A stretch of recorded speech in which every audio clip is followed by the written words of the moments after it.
Hey everybody, and welcome to my video manual for the 5119 cameras, the 410 Diptych Model 1. I forgot to do outlines for my cameras, so I'm going to go off memory and hopefully I get everything right. But this is a 4x10 or two 4x5 film holder cameras. Film holders camera can shoot two formats. It is a wooden 7mm thick bamboo plywood pinhole camera. I designed these. It took me 3 years to get, and I don't even remember how many prototype iterations anymore, to get all four cameras to a point where I was happy and could take them to Kickstarter, and they succeeded. So if you backed my Kickstarter or bought this from me on Etsy or bought this used secondhand, thank you very much. And I hope that this video helps you learn how to use this camera, because it is much different than anything you've ever used before. I can guarantee that. Okay, so let's go over everything on this camera. We're going to start as we normally do on the top. This is a bubble level to help you level your camera. Sighting lines. The way to use these is that you stand behind the camera and then you look down the sighting lines, and this is going to show you what's in the frame. I do tend to frame slightly inside of the lines, but they are pretty darn accurate. On the front of the camera, we have the shutter assembly. This black ring is a 52mm filter thread that can take wide angle, very wide angle, lens hoods or filters or a lens cap. A lens cap can be very useful if you'd like to use the lens cap as a shutter. This is the actual shutter action right here. Let's tighten that up just a little bit. All right, does not want to tighten today. I'll have to fix that later. On this side, we have the tripod socket, as well as all of the camera's information. The make 5119 cameras, the 410 Diptych Model 1, which is the model. Here's the technical data. So if you use the Pinhole app, which is an absolutely fantastic app, this is the Pinhole app right there. You can enter all of this data here into these fields, and then you can use it to give you some exposure information. The focal length on this camera is 159mm, meaning it's 159mm from the pinhole to the film plane. There is a slight variation in that, whether you're shooting 4x10 or 4x5, because what's called the J distance in those film holders is a little bit different, but it's only off by 1.5 to 2mm. It will not affect your exposure calculations. So I believe I calculated that to split the difference between the two. The aperture is 0.55mm, and that's f282. The usable film diagonal is 263mm for 4x10. Now what I mean by that is that if you have a 4x10 film holder, this is 263mm from corner to corner. It's 290mm if you're shooting Diptych 4x5 images. And what I mean by that is if you have two 4x5 holders in your camera to take a photo, then that corner to corner is 290mm. The image circle is 298mm, and that's the usable high quality image circle, which means you're going to get pretty even illumination with both formats that this camera can shoot, and you're going to be staying within the optimum image sharpness area. The angle of view is horizontally 87 degrees and vertically 49 degrees.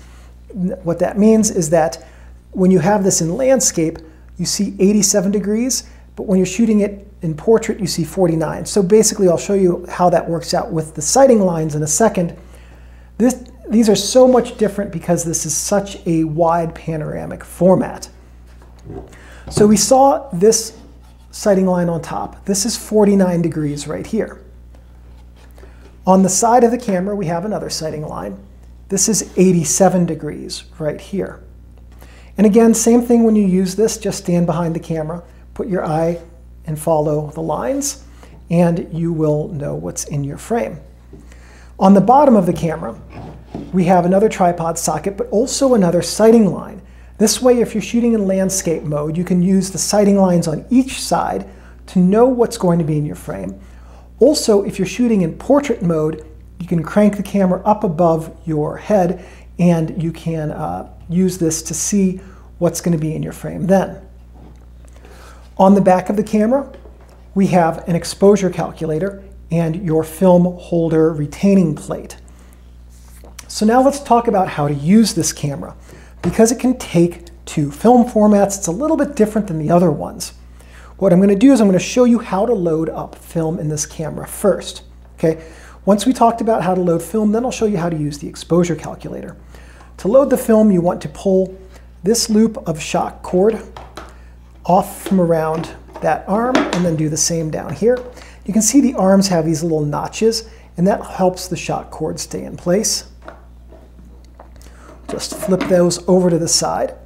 Now, if you're going to shoot 4x10, you need a single 4x10 film holder. This ridge right here goes into this wider opening right there. So what you do is you just set it inside the camera and you feel around until it nests. Right about like that. That looks right. Let's see if that's correct. That's where it's going to nest, and you can see that the base of the film holder goes just slightly beyond where this part of the wool gasket meets up with itself. So it's not sliding around. It looks correct. That's probably pretty well seated. Next, we're going to take these arms. We're going to put them back into place.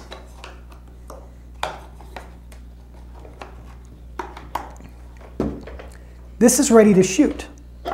So it's on a tripod because it's going to have to be, okay? And we're going to sight up the image by using our sighting lines, and we're going to level it with the bubble levels, or bubble level. You only need one of those at a time. Then we're going to use the shutter to take our photo. What you want with the shutter tightness is you don't want it to close by itself like that one just did when it's open, okay? So great, so that's the action of taking a photo. You can do a double exposure very simply as well, by the way. These are double exposure machines. But let's talk a little bit about how to calculate taking a photo. Let's say that let's say we've got HP5 Plus loaded up in here, and we're going to push it a stop to 800 ISO. That's where our exposure calculator comes in. In full sun, that's the sunny 16 exposure time, 800 ISO is a 1/2 second exposure. Okay? So that's pretty easy. You just click with the shutter to get about a 1/2 second. What if we're using something else? Let's say we have this loaded up with RPX 25. Well, there's no 25, but we're pretty close at 20. So we can assume a 16-second exposure with RPX 25 before reciprocity failure. Now, starting at 400, that's seconds, so everything here is a second. Starting at 2, which would be something like a J-lane glass plate, we have 3 minutes, minutes and seconds. So 2 and slower, we're going to be into the minute range. Okay, so we're using a 25 ISO film. We're going to go with a 15 to 16 second exposure for the pre-reciprocity failure exposure. Let's assume that at 15 to 16 seconds of exposure time, our RPX needs to have a 45-second actual exposure. I don't have the reciprocity table memorized for RPX 25 yet. And that's where the most important tool you can bring with you comes into play, a watch with a second hand, or even better, a chronograph. If you're going to get into exposures that are getting into the minute range and longer, it's very useful to have a chronograph because it will count the minutes for you. So basically, when you use this calculator, this is before reciprocity failure. There's so many different films with so many different reciprocity calculations. I couldn't have possibly gotten them all onto here. So this is before that.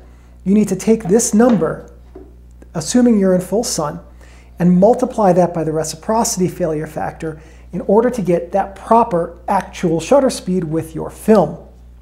So, and the same applies whether you're shooting 410 or two 4x5s. Well, speaking of two 4x5s, let's see how to do that. We're going to take the 4x10 film holder out, like that. Now the 4x5s, there's a couple different ways you can load them. Neither's right or wrong, one's just slightly easier. The 4x5 has this lip right here that is part of the light proofing, this bevel is part of the light proofing system. It rests in this thin opening here and this opening here. So you can just drop this right into place, like that, and like that. And now you've set up your camera to take a diptych. However, if you just clip this into place now, you've got light leaks here, here, here, here, here, here, here. You will not get a usable image. So you need to have your exposure calculator in place. Now here's where it starts to be right or wrong. This is a little bit tricky to get in here if you've already put the film down into onto the film holder board. Going to load this one first. The end of it goes all the way up to this stop. We're going to load this one second, just like that. Now, we put these in, and we know if all of this is seated properly, and these are lined up correctly, these lines are lined up with these openings, that we now have also placed the 4x5 holders correctly. We're going to put the retaining bars back into place. All of your shutter and exposure times remain the same. These are format agnostic and based only on film speed. Next, what you're going to do is you're going to remove the dark slides. This one's a little bit harder to get because what you've got to do is get down here and pull it out. And it's just a little bit harder to grasp with that blocker bar there, but that blocker bar has to be there for this to work. So you pull it out, put it in your pocket, or if you're like me, you just let it rest like that to give yourself some added light proofing. You do that on the other side, and you're now set up to take a diptych image, which you would just do with a normal shutter speed as you've already calculated previous to taking the photo. So I got a lot of questions about the diptych images, like how do you get a full 4x10 with two 4x5s? Well, you don't. And that's one of the things that makes this camera really challenging, but also enjoyable to use.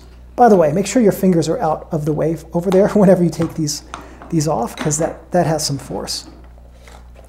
When you take a diptych image, this area is not exposed. But all of this is. So here's a couple tips I have for you on the diptych. Just understand this isn't going to be there. So either plan your subject so that what you're getting intentionally leaves this out. You know, you want to have you want to get a picture of a person standing next to their Ferrari, but not have the person. Just put them here in the middle. Okay? Or if you're working on a project where an important thing is missing from the image, you can always put it right here. The other thing you could do is not worry about what's not going to be there, and instead just worry about what the scene is and have the two images next to each other. If you contact print the entire negative, then you also get the shape of the negative holders on your print, which can be a really, really neat look. But okay, so you're looking at a scene that doesn't really work that great as a panorama. You just kind of want to take a single image. That's fine with this loaded properly. You have the two film holders in there. Just open up only the one you want to take a picture with. There's nothing that says you have to use both of the negatives each time. You just have to have two holders loaded in there for proper spacing.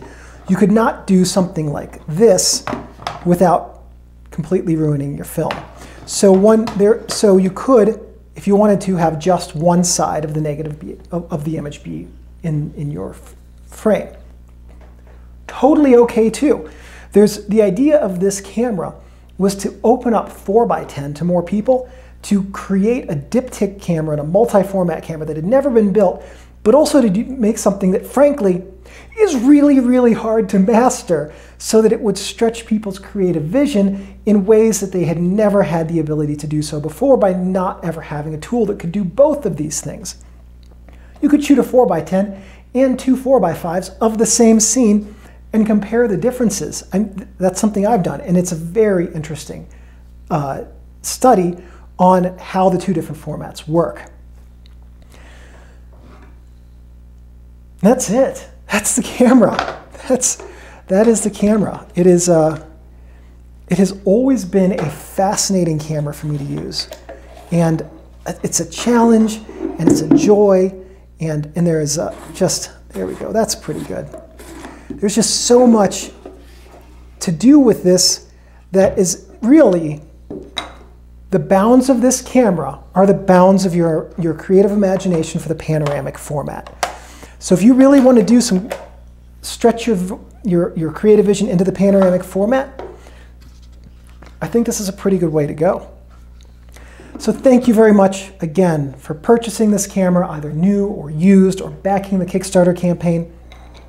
I really do hope that however often you get to use it, it brings you joy and it takes some very interesting and creative images for you, and that it helps you really explore your ability to use complex but interesting image formats. Thank you for watching this video. Please give me a thumbs up. That lets me know that I'm on the right track producing content which is useful and helpful to you. If you have any questions or comments, please leave those in the comments section below. I'm pretty good about checking these every couple of days and answering questions. If you have any suggestions or ideas for future videos, and if I have the technical know-how and equipment, I'm more than happy to make those. One last thing. Thank you everyone for watching, and I'll see you in the next video. I gotta get up, Steinbeck. I have to turn off the camera.